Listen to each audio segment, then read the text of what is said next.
Les divinités irlandaises féminines, c'est un sujet passionnant qui nous a été demandé plusieurs fois et c'est une thématique encore sous-exploitée par la recherche. La faute souvent aux sources trop peu nombreuses et trop peu fiables. Par exemple, et je vous l'annonce tout de suite, il y a peu, voire pas, de représentation de divinités irlandaises féminines anciennes, pas de statues antiques, pas de peinture, pas de gravures celtiques ou irlandaises qui représenteraient ces divinités. Du coup, pour le visuel de cette vidéo, on a choisi d'avoir recours à l'intelligence artificielle. Les images qui illustreront, qui représenteront les divinités dans cette vidéo n'auront aucune valeur scientifique. Ce ne sont pas de vraies représentations anciennes de déesses, ce sont des créations artistiques qui seront là pour illustrer, justement, pour stimuler notre imaginaire. Pour nous parler plus en détail de divinités irlandaises féminines, il faut demander à un spécialiste, ou en l'occurrence à une spécialiste, et j'ai le plaisir de recevoir la co-créatrice d'Imaginaire Celtique, j'ai nommé Noémie Beck. Noémie est maître de conférences en civilisation irlandaise et britannique à l'université Savoie-Mont-Blanc et spécialiste de mythologie et de folklore irlandais. Alors première question, la littérature médiévale irlandaise regorge de figures féminines, dans certains cas des déesses. Et du coup, est-ce que tu pourrais nous rappeler qui sont les principales déesses irlandaises telles qu'on les retrouve dans cette littérature médiévale et quels sont leurs domaines d'intervention ?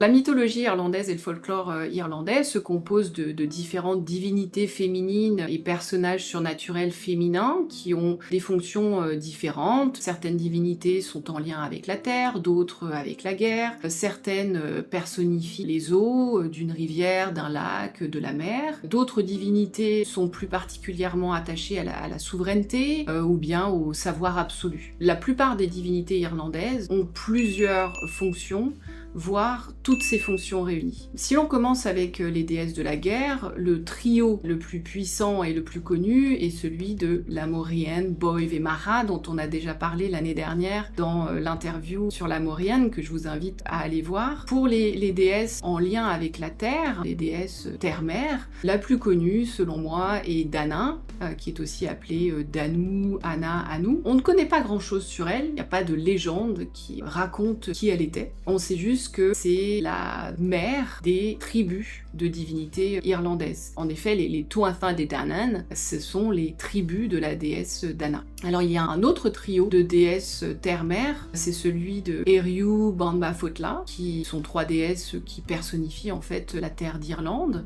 et qui se marient aux trois rois irlandais pour assurer la descendance, pour assurer la fertilité de la terre.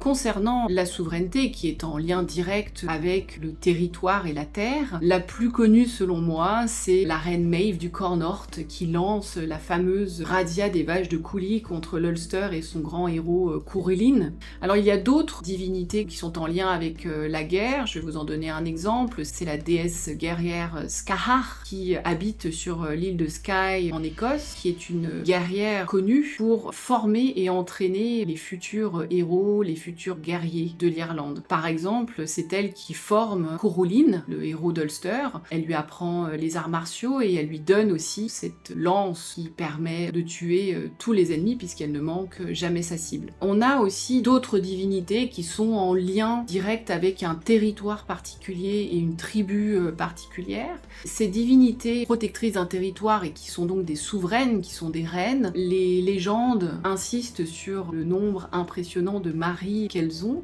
et en fait c'est leur accouplement, leur mariage avec le futur roi qui permet d'asseoir la souveraineté de cet homme, de ce futur roi sur un territoire. Concernant les divinités des eaux, on a des divinités qui personnifient des rivières, les plus connues étant la déesse Boyne qui personnifie la rivière Boyne.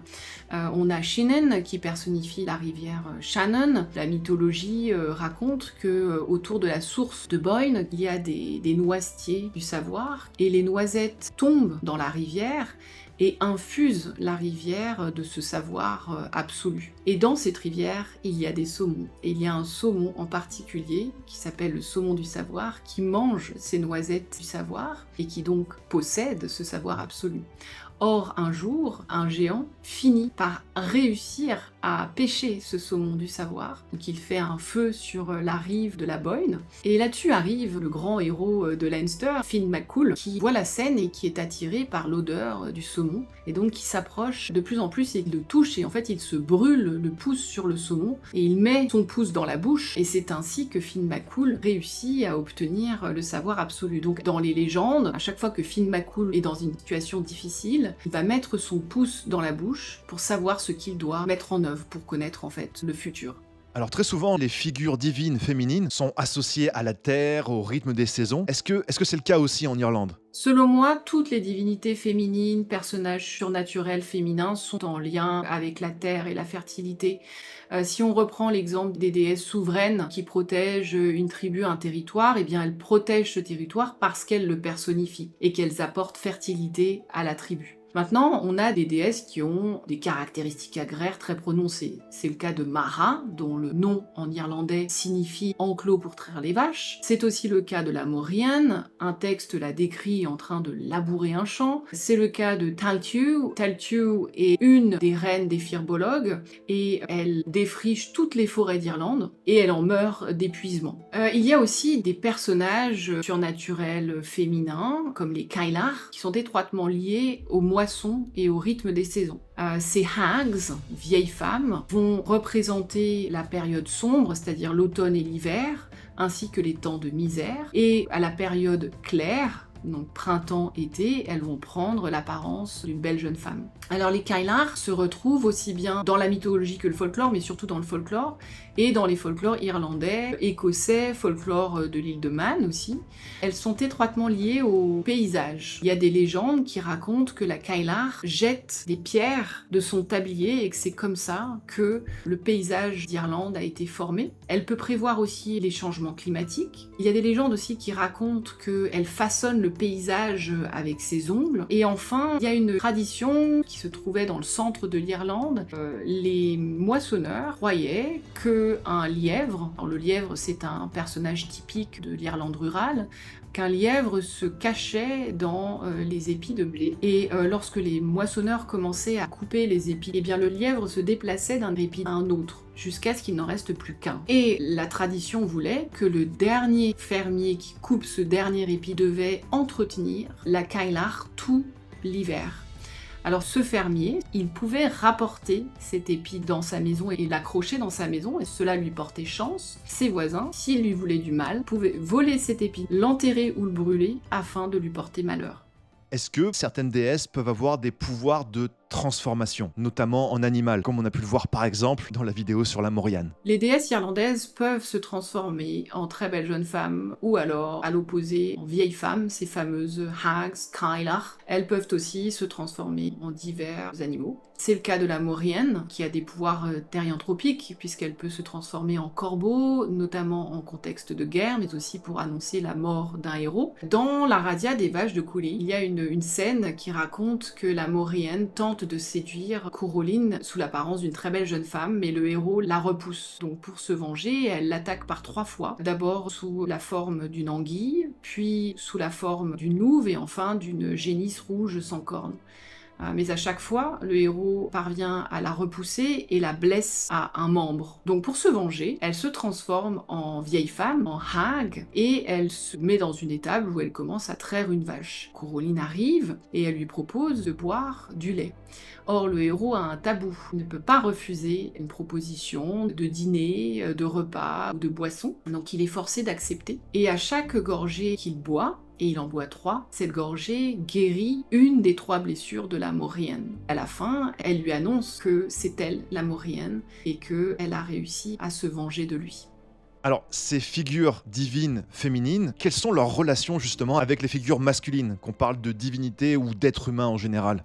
Ma réponse va plaire aux femmes et aux féministes et va alimenter le mouvement de la déesse qui s'est développé à partir des années 1970, qui replace les femmes au centre des religions et des mythologies, puisque dans la mythologie et le folklore irlandais, les divinités féminines ne sont pas soumises aux dieux et n'obéissent pas aux dieux, bien au contraire. Ce sont des femmes très puissantes, qui sont sexuellement libérées, qui choisissent leur partenaire sexuel, qui peuvent avoir plusieurs maris et plusieurs amants, qui choisissent aussi les futurs rois, qui règnent sur un territoire. Elles peuvent aussi, on l'a vu, former les futurs guerriers. Ce sont elles-mêmes de puissantes guerrières et elles sont à l'origine de tout en fait. Elles donnent la vie, elles la maintiennent et elles la reprennent.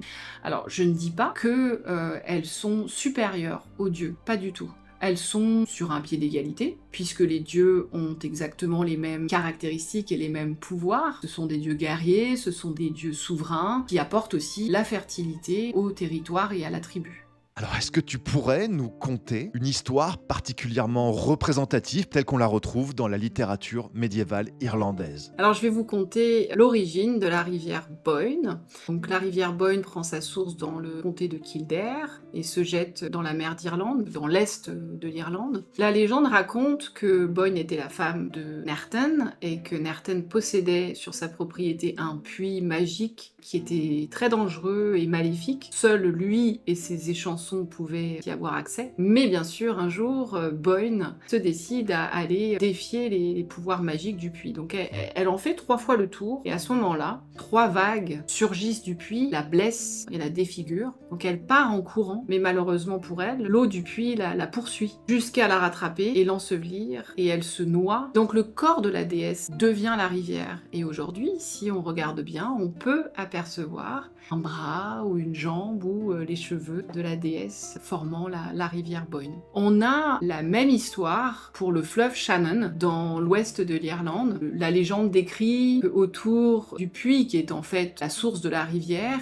il y a ces fameux noisetiers du savoir qui poussent, et les noisettes tombent dans la rivière, et en tombant, elles créent des bulles, des petites bulles mystiques.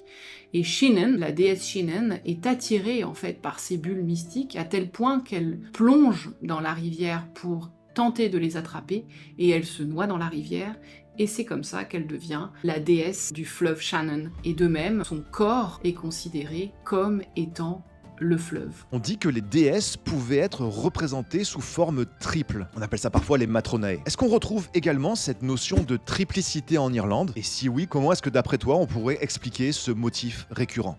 Alors la triplicité est un concept que l'on retrouve aussi en Irlande. On a évoqué le trio des déesses de la guerre, on a évoqué le trio des déesses terre-mer.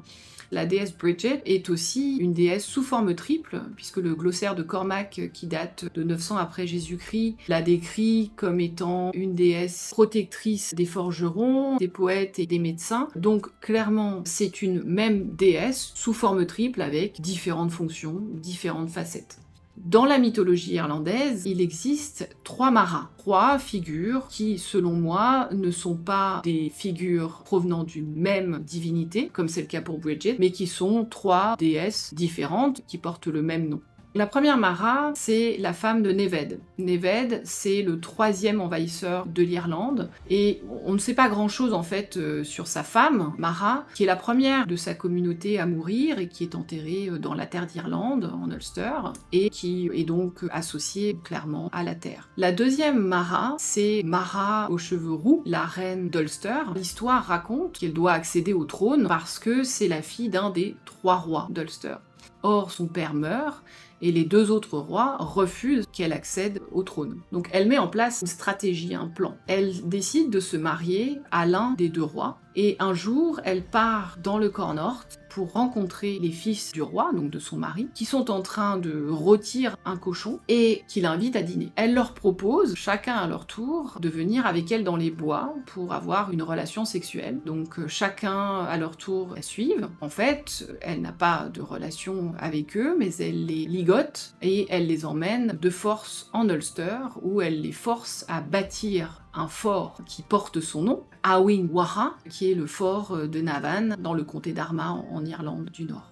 Alors la légende de la troisième Mara se situe aussi en Ulster. Elle raconte que Mara arrive un jour sans crier gare dans la maison d'un fermier qui est veuf et elle se comporte comme sa femme. À partir de ce jour, le fermier s'enrichit, puis elle tombe enceinte. Ils vont participer à un festival qui est organisé par le roi d'Ulster et le fermier se vante que sa femme peut courir plus vite que les chevaux du roi. Ça tombe pas dans les oreilles d'un sourd et le roi impose à Mara de participer à cette course de chevaux. Elle gagne, mais sur la ligne d'arrivée, elle hurle de douleur et elle donne naissance à des jumeaux, un garçon et une fille. Et pour se venger de cette humiliation, elle lance une malédiction sur les hommes d'Ulster qui, à chaque fois qu'ils en auront besoin, deviendront aussi faibles qu'une femme pendant l'accouchement. Et cela durera 5 jours sur 9 générations.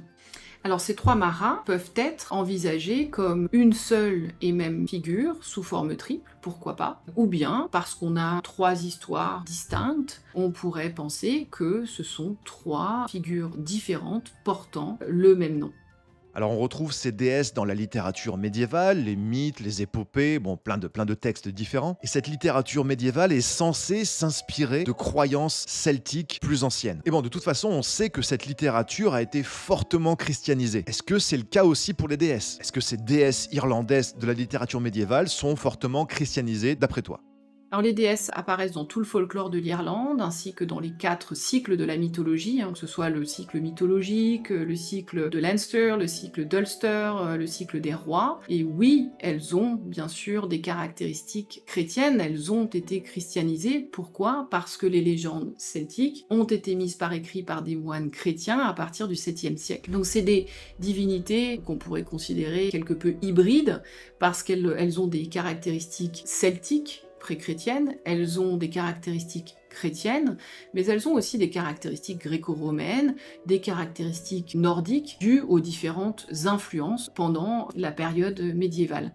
Alors pour vous donner 2 exemples précis, la Cailleach, dont on a déjà parlé à plusieurs reprises, eh bien il y a un poème du 8e siècle, donc très ancien, qui l'a décrit portant un voile et qui l'a décrit comme une nonne, une religieuse. D'ailleurs son nom, Cailleach, proviendrait du latin pallium qui veut dire qui porte un voile. Une autre légende est celle de Kesser, qui est une déesse, et dans le livre des invasions, dans le Laoir Bala Érenn, Kesser et son peuple sont les premiers à envahir l'Irlande. Et cette invasion est mise dans un contexte biblique, puisqu'ils envahissent l'Irlande 50 jours avant le déluge. Kesser, elle, est intégrée dans une généalogie biblique, puisque c'est la fille de Beth, qui est un des enfants de Noé. Kesser meurt une semaine avant le déluge, et son peuple est emporté, en fait, par le déluge. Le folklore irlandais, on va finir là-dessus. Il est peuplé de plusieurs personnages féminins surnaturels. Est-ce que ces personnages féminins, on peut les considérer comme un prolongement moderne de déesses anciennes? Ou bien est-ce que d'après toi, c'est complètement de nouvelles figures, des créations modernes, et ça n'a rien à voir avec le passé dit celtique de l'Irlande? La mythologie et le folklore irlandais sont interconnectés. Avant que les légendes irlandaises soient mises par écrit au 7e siècle, seule la littérature orale existait. Lorsque les légendes ont commencé à être mises par écrit au 7e siècle, la littérature orale a perduré. Et en fait, la littérature orale et la littérature écrite ont coexisté tout au long des siècles. Et elles se sont nourries, elles se sont influencées. À certains moments, la littérature écrite a pu emprunter des motifs particuliers à la littérature orale, tout comme la littérature orale a pu se nourrir de la littérature écrite. Il y a des personnages que l'on retrouve à la fois dans la mythologie et le folklore. C'est le cas de Boive. Certains personnages folkloriques pourraient être des survivances d'anciennes déesses appartenant à la mythologie. On en avait parlé dans l'interview sur la Maurienne. La Banshee, par exemple, a des caractéristiques en commun avec la Maurienne, avec l'ancienne déesse de la guerre. Elle pourrait donc être une survivance de cette déesse de la guerre dans le folklore. Cependant, la Banshee est un être à part entière, c'est une figure à part entière qui se suffit à elle-même et qui est un personnage purement folklorique. Il y a aussi des personnages que l'on ne retrouve que dans le folklore, qui n'apparaissent pas dans la mythologie. C'est le cas de Evil, qui est une sorte de fée qui a sa résidence près d'un rocher à Killaloe, dans le comté de Clare, et qui est la protectrice des O'Brien. Et c'est une sorte de Banshee, puisqu'elle prédit la mort du roi. Donc est-ce qu'elle est l'émanation d'une ancienne déesse souveraine du territoire? Peut-être, mais c'est peut-être aussi un personnage qui ne fait partie que de la littérature orale.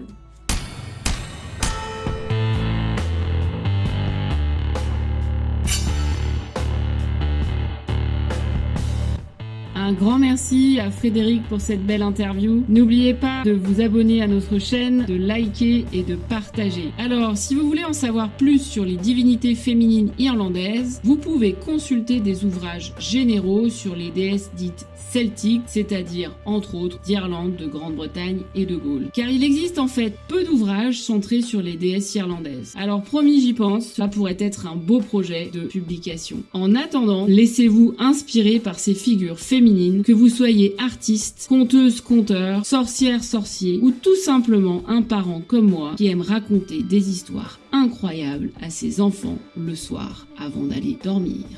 Slan.